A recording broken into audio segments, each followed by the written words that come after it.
నమస్తే. ఈరోజు DSC sports quota result ఇవ్వాలని చెప్పేసి ఈరోజు ధర్నా చేపడతా ఉన్నారు విద్యార్థులందరూ. ఒకసారి వాళ్ళతో మాట్లాడదాం. నమస్తే అన్న. నమస్తే అన్న. ఎందుకు అని పెండింగ్ పెట్టండి స్పోర్ట్స్ కోటాను? స్పోర్ట్స్ కోటా రిజల్ట్లో గత అక్టోబర్ నెలలో సీఎం గారి హడావిడిలో అప్పుడు DSC director of school education అధికారులు మరియు స్పోర్ట్స్ బోర్డు ఇద్దరు కలిసి హడావిడిగా 3 రోజుల్లోనే 11,000 ఉద్యోగాలను రిజల్ట్ను అనౌన్స్ చేయడం జరిగింది. ఆ అనౌన్స్లో భాగంగా అవకతవకలు జరిగి నిజమైన స్పోర్ట్స్ అభ్యర్థులకు స్పోర్ట్స్ కోటాలో కేటాయించిన జీవో 74 ప్రకారం 2% కోటా పోస్టులను 100 పోస్టులను కేటాయించకుండా ఒక పదుల సంఖ్యలో మాత్రమే కేటాయించి మిగతా పోస్టులను ఓపెన్ కేటగిరీలో కన్వర్ట్ చేయడం జరిగింది. దానికి మేము దానికి నిరసనగా మేము ఎన్నో ధర్నాలు చేశాం. దానికి అప్పటి విద్యాశాఖ డైరెక్టర్ నరసింహారెడ్డి గారు రీవెరిఫికేషన్కు సర్క్యులర్స్ జారీ చేయడం జరిగింది. దానిని నవంబర్ 20 నుండి 24 మధ్యలో రీవెరిఫికేషన్ కండక్ట్ చేయడం జరిగింది. గత 6 నెలలుగా రిజల్ట్ ఇవ్వడం కోసం తిరగని అధికారులు లేరు, మంత్రులు లేరు, శాట్ బోర్డు లేదు, ప్రజాభవన్ అన్ని రకాలుగా చిన్నారెడ్డి సార్ గారిని అన్ని రకాలుగా మేము ప్రాధేయపడడం జరిగింది. ఇంతవరకు మా రిజల్ట్ ఇవ్వడం లేదు. శాట్ బోర్డు మరియు విద్యాశాఖ బోర్డు మధ్యలోనే ఫైల్ను అటు ఇటు తిప్పుతూ సమయం వృధా చేస్తారు తప్ప మాకు రిజల్ట్ ఇవ్వడం లేదు. సీఎం గారికి మేము ఒకటే కోరుతున్నాం, మాకు విద్యాశాఖ మంత్రి లేరు. సీఎం గారు మీరే విద్యాశాఖ మంత్రి, మీరే సీఎం గారు. మమ్మల్ని దృష్టిలో పెట్టుకొని మా కుటుంబాలను, మా పసిపిల్లలను అందరినీ వదిలేసుకొని చిన్న పిల్లలను తీసుకొని వస్తున్నాం. మా బ్రతుకులను నిజమైన క్రీడాకారులను గుర్తించి మాకు కేటాయించిన 2% పోస్టులను మాకే కేటాయించి మా రిజల్ట్ను వెంటనే రిలీజ్ చేసి మాకు ఉద్యోగ నియామకాలు చేపట్టాలని ఈ సందర్భంగా మేము కోరుతున్నాం. మీరేమంటారు?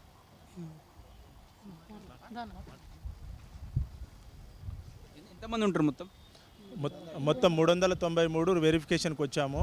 ఆ వెరిఫికేషన్కి వచ్చిన 393లో 100 పోస్టులు ఉన్నాయి. ఆ 100 పోస్టులు రిజల్ట్ అనౌన్స్ చేయడానికి దగ్గర ఈ 6 నెలల నుంచి 8 నెలలు ఎందుకు పడుతుందని మేము అడుగుతున్నాం. ఎందుకంటే మాకు రీవెరిఫికేషన్కి సంబంధించిన సంబంధించిన స్టూడెంట్స్ అందరూ, స్పోర్ట్స్ కోటా స్టూడెంట్స్ అందరూ వచ్చి ప్రతి విషయంలోనూ ప్రతిరోజు డిఎస్సి ఆఫీస్కి, ప్రజాభవన్కి అన్ని ఏ అధికారులని అడిగినా మాకు సంబంధం లేదు, ఏదో చూసి చూడనట్టు పంపించేస్తున్నారు. దానికి మాకు కంపల్సరీ తక్షణమే మాకు రీవెరిఫికేషన్కు ఎంతమంది రీవెరిఫికేషన్ చేసిరో దాంట్లో 100 పోస్టులు మా పోస్టులు మాకు భర్తీ చేయాలని కోరుకుంటున్నాం. ఎవరిని అడిగినా మా విద్యాశాఖ మంత్రి లేరు, ఈ డిఎస్సి ఆఫీస్లో సరిగా పనిచేసేటోళ్ళు లేరు, పట్టించుకునే నాదుడే లేడు. డిఎస్సి ఆఫీస్ మొత్తం ఈ గాలిలో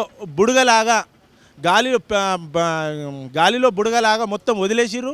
ఈ ఒక్క స్టూడెంట్ కూడా, ఒక్క అధికారి కూడా కరెక్ట్ సమాధానం 10 రోజుల్లో పోస్టింగ్ ఇస్తా అని చెప్పి పేపర్ స్టేట్మెంట్ ఇచ్చిరు. 10 రోజులు కాదు, 6 నెలలు నడుస్తున్నా ఇప్పుడు డిఎస్సి ఆఫీస్లో ఒక్క అధికారి కూడా సరిగా రెస్పాన్స్ అవ్వట్లేరు.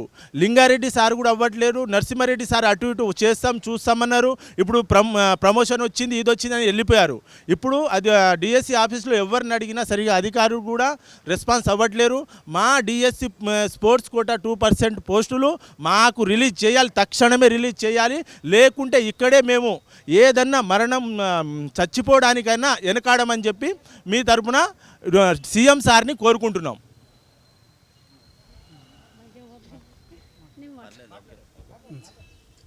మేము 2024 స్పోర్ట్స్ కోటా ఎస్జిటి అభ్యర్థులము. మా బాధ ఏంటంటే ఈ 2024 స్పోర్ట్స్ కోటా విద్యార్థుల యొక్క రిజల్ట్ ప్రకటించి నిజమైన క్రీడాకారులను గుర్తించి ఆ ఆర్డర్ ప్రకారం ఏదైతే ఫామ్ 1, ఫామ్ 2, ఫామ్ 3 ఉందో ఫామ్ 4 ఈ ఆర్డర్ ప్రకారము చిన్న స్థాయి క్రీడాకారులను గుర్తించి కూడా మా ఉద్యోగాలు మాకు ఇవ్వాలని మేము కోరుకుంటున్నాం సార్. దయచేసి సీఎం సార్ మీరు మంచి పని చేసిరు, మంచి డిఎస్సిఎస్సి 11,000 ఫిలప్ చేసిరు. అందులో ఓన్లీ మా స్పోర్ట్స్ క్రీడాకారులు పోస్టులు మాత్రమే పెండింగ్లో పెట్టారు. కాబట్టి ఆ పోస్టులు కూడా వెంటనే ప్రకటించి మాకు న్యాయం చేయాలని కోరుకుంటున్నాం సార్. ఇంకా మనం ఏమనుకుంటున్నామంటే మనం కలలు కంటున్నాము, ఒలింపిక్స్లో పథకాలు సాధించాలి. మన ప్రపంచంలో జనాభాలో నెంబర్ 1 పథకాలు మనకు ఒలింపిక్స్లో కానీ మనం దేంట్లో కానీ రానప్పుడు మనం సిగ్గుపడుతున్నాం. కానీ ఇక్కడ నిజమైన క్రీడాకారుడు గ్రౌండ్ లెవెల్లో చిన్న స్థాయిలో ఉన్న క్రీడాకారుడు మనం గుర్తిస్తలేం. ఈ విధంగా గుర్తించకపోతే మనం ఏ విధంగా మనము పథకాలు సాధించగలం. మనకు ఏ విధంగా మనకు యూనివర్సిటీలు స్పోర్ట్స్ యూనివర్సిటీలు పెడుతున్నాం, స్కూల్స్ పెడతామంటారు. కానీ నిజమైన ఆటనికి గుర్తించకుండా ఇక్కడే మనం తొక్కేస్తే ఏ విధంగా మన ఈ క్రీడా కోట అనేది మనకి ఎట్లా ఫీలప్ అవుతుంది, ఏ విధంగా మనకు న్యాయం జరుగుతుంది, మనకు స్ఫూర్తిగా తీసుకొని ఎవరు వస్తారు? కాబట్టి మాకు ఇక్కడ న్యాయం జరిగితే నిజమైన క్రీడాకారునికి గుర్తిస్తే మనము ప్రపంచంలో మనం ఏ ఆటలో కూడా రాణించవచ్చు. అందుని మేము బాధపడుతున్నాం. ఎందుకంటే మనకు మన ఊర్లో కానీ మనం ఎక్కడైనా కానీ మనం ఒక క్రీడాకారుడు బాగుపడితే మనకు తీసుకొని స్ఫూర్తిగా తీసుకొని ఇంకో క్రీడాకారుడు వస్తాడు, ఇంకొకరు ఇన్స్పైర్ అయ్యి ఇంకొకరు వస్తారు.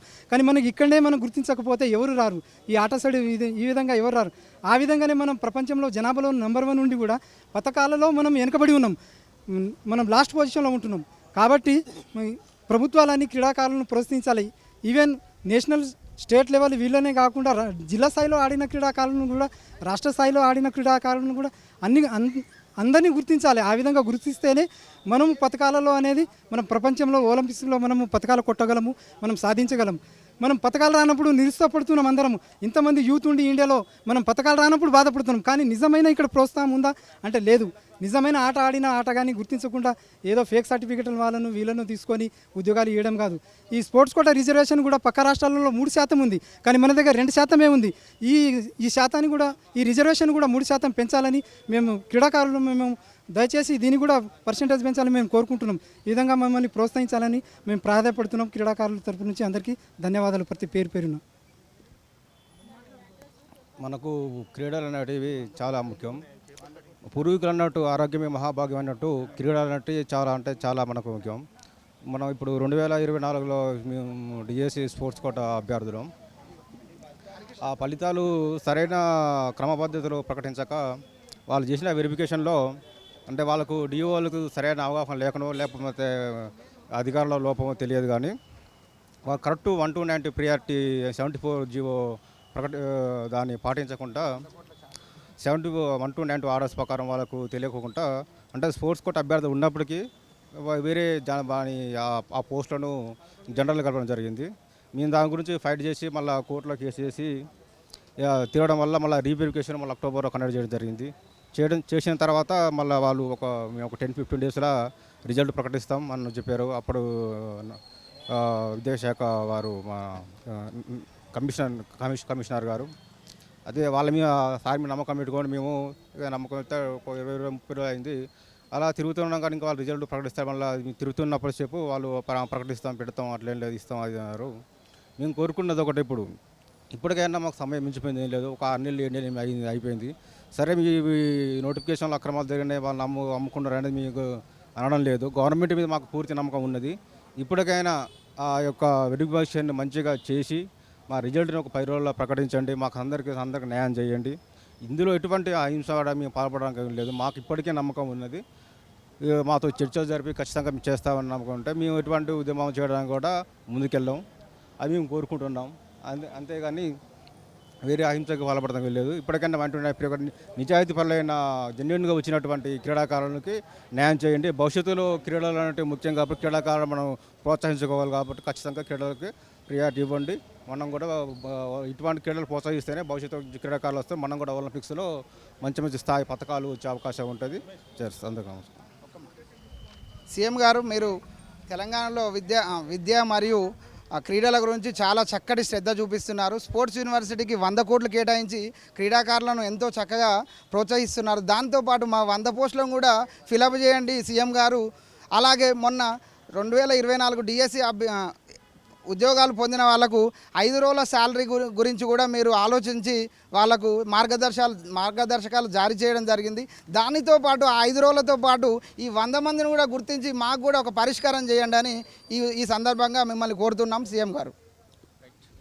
క్రీడ అనేది చాలా ఇంపార్టెంట్. ఎందుకంటే ఒలింపిక్స్ కావచ్చు, అందులో మన గోల్డ్ మెడల్ కావచ్చు, ఏ మెడల్ చాలా తక్కువ వస్తున్నాయి ఇండియా నుంచి. ఇవి రావాలంటే ఇక్కడ ఉన్నటువంటి స్పోర్ట్స్ని ఎంకరేజ్ చేయాలి, ఇక్కడ ఉన్నటువంటి టీచర్స్ని ఎక్కువ పెట్టాలి. ఇప్పుడు ప్రభుత్వ స్కూళ్ళు, గురుకులాలు ఇవన్నీ ఉన్నాయి. అందులో ఉన్నటువంటి టీచర్స్ పోస్టులు ఏదైతే స్పోర్ట్స్ కోటాలో ఉన్నట్టు స్పోర్ట్స్ టీచింగ్ పీఈటీ పోస్టులను ఫిల్ చేస్తేనే విద్యార్థులు ఇటువైపు ఆకర్షితులయ్యి వాళ్ళు కూడా ఇంకా ముందుగా అన్ని రంగాలలో ఏదైతే క్రీడా రంగంలో ముందుకెళ్ళే అవకాశం ఉంటుంది. ఎందుకంటే ఇప్పుడు మనం మాట్లాడుకున్న తర్వాత అసలు ఇండియాలో ఇంత యూత్ ఉన్నా ఏమున్నా అసలు ఒలింపిక్స్లో మనకు మెడల్స్ వస్తలేవని మనం అందరం అనుకుంటూ ఉంటాం. సో ఇలాంటి పరిస్థితులను మార్చాలంటే కంపల్సరీ స్పోర్ట్స్ని ఎంకరేజ్ చేసి టీచర్స్ని పెంచి ఒక విద్యార్థులలో అవగాహన కల్పించాల్సిన అవసరం ప్రభుత్వం పైన ఎంతైనా ఉంటుంది. చూద్దాం ప్రభుత్వం దీనిపైన ఎలాంటి నిర్ణయం తీసుకుంటుందో. కెమెరామెన్ పాష్తో అక్షిత్, హైదరాబాద్.